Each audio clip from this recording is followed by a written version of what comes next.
Welcome to the Hire Yourself podcast. If you're ready to take control of your destiny, build wealth, and live life on your own terms, this is the place for you.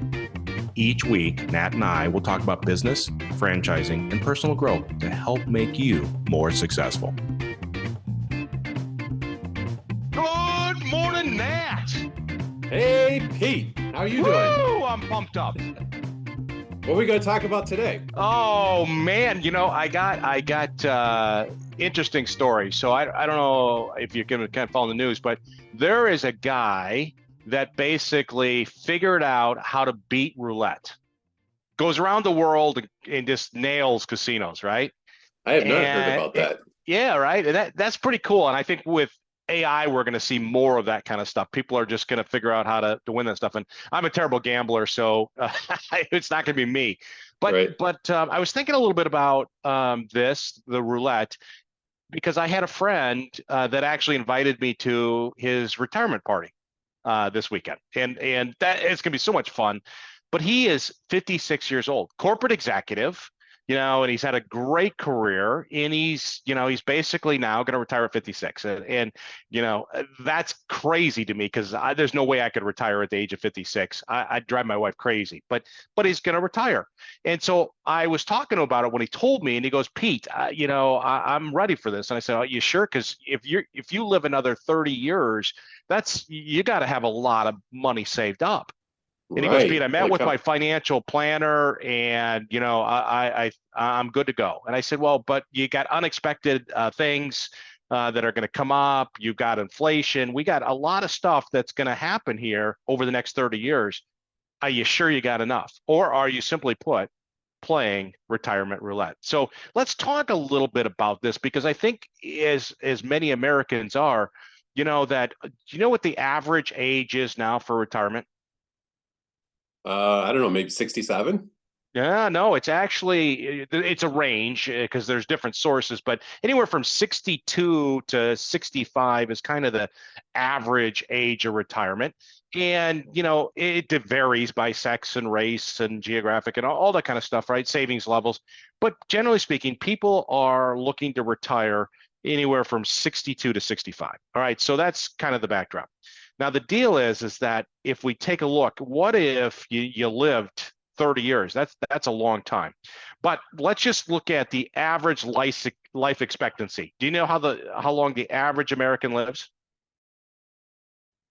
I'm going to guess 87. No. So it is. It's actually in your 70s. From a standpoint, 77 years old. Right. So, all right. So bottom line is, people are retiring in their 60s, early mid 60s, and they're going to, on average, die 10 years later? Yeah, 10 years later, 10, 12 years later. All right. Now, do you know how much money the average American retires with? This will blow you away. Hopefully everybody has $1 million. $1 million. That would be great. But the average American is retiring with savings of $97,000. Holy cow! What are they going to do for the other 9 years? Right. But so, I mean, when you translate that, that's pretty significant, right? So if they have to take that $100,000 and live off it for the next 12 or 15 years, right? That means, you know how much you're living off of a year? $8,300. $8,300. Or translated into a monthly basis, that is, you're living off of $700 a month. I know people that have parents that are in assisted living or memory care that's like more than $8,300 a month, not a year. Right. Right. And I think that's real. And so if you take a look at it and go, okay, well, how does that work? And you could say, well, you got Social Security, but I have my doubts that Social Security be solvent when we're ready to use it, right? So that's I think that's not a very exciting retirement. So how much do you think, and I think you mentioned it, how much do you think you need to have what we call just at least a comfortable retirement? Well, I know I had said $1 million earlier because I feel like that was always, growing up, like if you could have 1 million in savings, but a million today is not like it was uh 20 years ago, right? Yeah, right. So let's just say that somebody wanted to retire and they had $1 million, but what if, in fact, they lived to longer, right? They Yeah. lived to like 86, and I'm seeing that with my mom. She just got out of the hospital, right? And she's been a good saver, very tight with her dollar. You couldn't take a dollar out of her hand if you tried, right? And she was in the hospital and she's like, I'm going to get you help when you go home. She goes, I can't afford it, I'm going to run out of money. And that's, I think, a real fear of people, is that, hey, you're going to run out of money. So if Yeah. you had basically retired at 56, and let's say you created a nest egg at $2 million, right? And you wanted to basically go for till you're, we'll call it 30 years.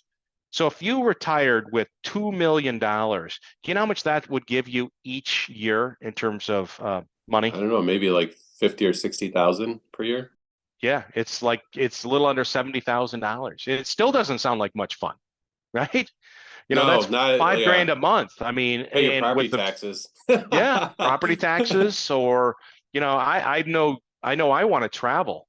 Yeah. So so the deal is that there's a major disconnect here, right? Is that people are going to live longer, they don't have enough money, right?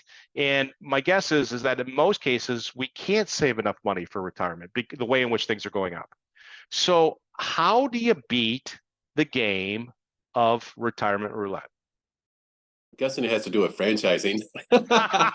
Whoa, here we go. All right. So I think the deal is that you can't save enough. So you have to figure out a way in which you have, we'll call it passive or semi-passive incomes while you're in retirement. So as you step away from that corporate career, or just decide I'm done, you need to have sources of income that you don't have to live off your assets, but you have this income coming in for an extended period of time to prolong the length of your capital. Yeah, as you were talking, that's kind of what I was thinking. Like, hey, it wouldn't be, you could retire with 100,000 if you had some kind of passive, if you had a business that was providing your living expenses, right? Or you Yeah, could well, retire with 1 million if you had, for my mindset, I would not want to touch the principal basically ever. right. I mean, that's what you're trying to do. You're trying to leave a legacy and just have that safety blanket. But let's just say that you do have that income from your retirement. So you save the $2 million and you have that $6,000 a month income, right? All of a sudden you have a business that's throwing off 10 grand of income each month.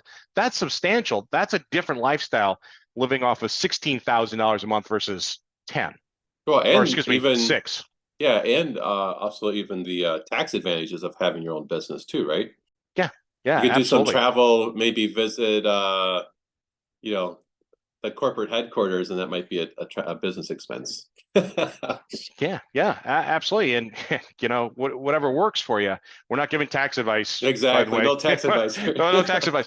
But I think the idea is that there's many different ways in which you can create that kind of semi-passive income, and franchising is one of the ways. And we see a lot of executives now, kind of in their 50s. They're kind of sick of the corporate world. They're setting up these franchises on the side, executive Mhm. model, semi-absentee, to create that secondary income now while they have the corporate position. And maybe it's a bridge to escape the corporate world down the line. But more importantly, it's something that they can carry into retirement and have that income. Totally. Yeah, I mean, obviously, you and I are big fans of that concept. So that I mean, I feel like 56 is the new, I don't know, 40. It's like I don't know. I'm in my 50s. I feel like I have a lot of gas in the tank. Um, I like the idea of having a business that I have with generating some passive income, and then either create a legacy for my family. So like my family gets it when I die, or else you could always cash that out for a nice lump sum at some point. Yeah, I don't want to be in my 70s worrying that I have enough money to Yes, make it if I live to my 80s, right? So that exactly. doesn't seem like much fun. And so I think as you look at your 60s, that's the time where you need to be out and doing stuff, right? You Yep. hope that you've got some time and you got some money to go travel, to go visit family and stuff like that. Because and you start getting in the 70s, it's a little harder to do that. Not to say that you can't, but it's really important that you put something in place, and it doesn't have to be a franchise, but something, because you don't want to be there where you're in your 70s and then you're trying to figure it out. It's too late. You've missed the game. It's also nice if you have kids and eventually grandkids to kind of, have a destination. So like, they want to come join you on the trips or do things together. And all that costs money, right? Oh, absolutely. And I've got friends that's what they do, right? They want to own their grandkids. They want to enjoy them as much as they can, because as grandkids get older, you see them less. I mean, that's just the nature of it. So they Yep. create a highly desirable place for the grandkids to come visit. They take them on trips, and that's what I want. But it all starts with, can you put a plan in place where you have the capital, that nest egg, plus you have the income, and that's how I think you beat retirement roulette. Yeah, I agree. Let's not gamble with our retirement. Yeah, yeah. Well, just watching my mom sit there and worry, it just won't spend money to get help. That's not a life, right? We want to live and enjoy the end of our life, or the years, the good years. All right. Well, I'm off to the retirement party, but we got to make sure we beat the game of retirement roulette.